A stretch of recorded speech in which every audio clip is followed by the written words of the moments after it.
ორი კვირის წინ მარველმა ახალი სერიალის Moon Knight-ის, ანუ მთვარის რაინდის ტრეილერი შემოგთავაზა და თითქმის ყველას ერთი კითხვა გაუჩნდა. ვინ არის Moon Knight? მარკ სპექტორი, ყოფილი საზღვაო ჯარისკაცი, რომელიც მიუხედავად წინააღმდეგობრივი გრძნობებისა, ძალადობასა და მორალზე CIA-ის თანამშრომლიც გახლდათ. ეგვიპტეში მუშაობის დროს იგი მენტალურად საკმაოდ ძიმე მდგომარეობაში იყო, როცა მისმა თანამშრომელმა რაულ ბუშმანმა არქეოლოგი დოქტორი ალ რაუნი მოკლა.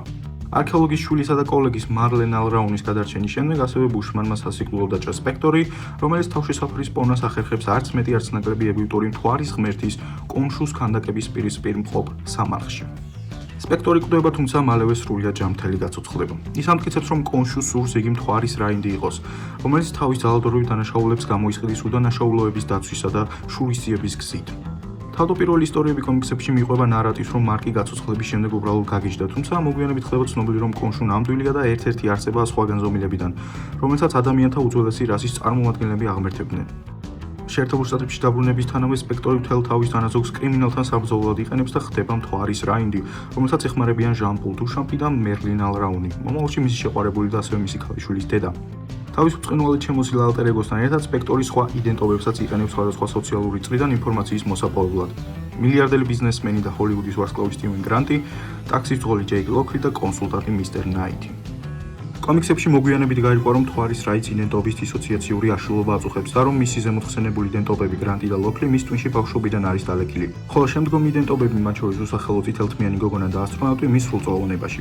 კომიქსების სხვადასხვა ისტორიებში განიხილება არის თუ არა სპექტორის მენტალური აშლილობა გამოწვეული ბავშვობის ტრავმით თუ ტვინის დაზიანებით, ანუ კონშუსთან მისი ფსიქიკური კავშირით, რომელიც საშუალებას აძლევს მთვარის რაინდის პიროვნებას გადაინაცვლოს მთვარის ღმერთის მრავალმხრივ ბუნებაში.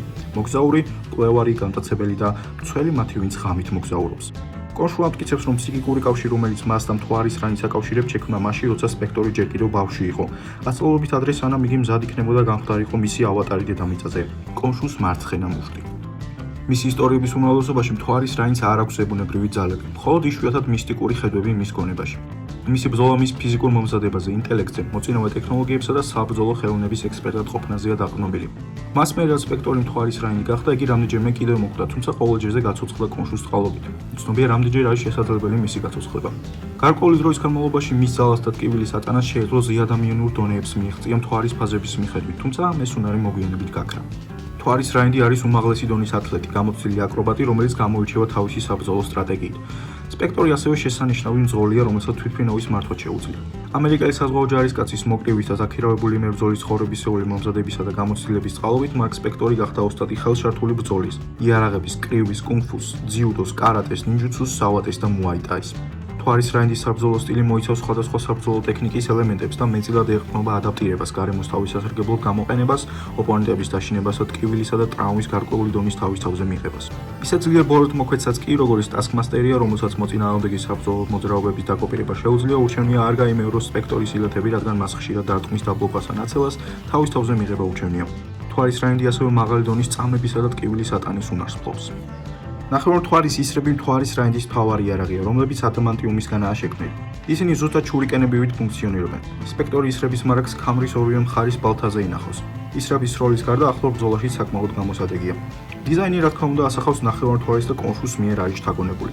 მოგვიანებით მთვარის რაინდმა გააუმჯობესა თავისი არსენალი და სხვადასხვა სახის სასროლი იარაღის გამოყენება დაიწყო. ეს ისრები მას კონშუს მღვდლებმა გადასცეს და დაფუძნებული იყო ქორის თვალას, კლინტ ბარტონის მიერ თავდაპირველად შემუშავებულ დიზაინებზე. სპექტორის ცხოვრების ყველაზე ბნელ პერიოდში მან ერთ-ერთი ის არის ბუშმენის სახის მოსაძრობად გამოიყენა, რის შემდეგაც ბუშმენი გარდაიცვალა. მთვარის რაინდი Disney+ პლატფორმაზე ამ წლის 30 მარტს გამოვა და მასში 6-40 წუთიანი სერიები იქნება. ოსკარი ზააკი მთავარ მთვარის რაინდის, ანუ მარკ სპექტორის როლში იქნება. მასთან ერთად კი ითან ჰოუკი არტურ ჰეროუს როლში. ერთ-ერთი კულტის ლიდერი, რომელიც სპექტორის ბნელი მხარით მისი მთელი არსების მოცვას ცდილობს. ასევე გასპარ დულიელი განასახიერებს ანტონ მოგარც, იგივე შუაღამის კაცს. ლუსი ტაკერს ვიხილავთ გრანტის თანამშრომლის დონას როლში და ჯერჯერობით კიდევ უცნობია, რომელი პერსონაჟის როლს მოერგებს მეი ქალამავი. ეგვიპტური მთვარის ღმერთი კონშუც, რა თქმა უნდა, გამოჩნდება. კევინ ფაიგის თქმით, მომავალში, რა თქმა უნდა, ვიხილავთ მთვარის რაინდის crossover-ებს MCU-ის სხვა პერსონაჟებთან. ყველაზე დიდი ალბათობით კი ესენი კით ჰარინგტონის დეინ უიტმენი, იგივე შავი რაინდი და უესლი სნაიპის ბლეიდი იქნებიან, თუმცა ამაზე მოგვიანებით. კარგად.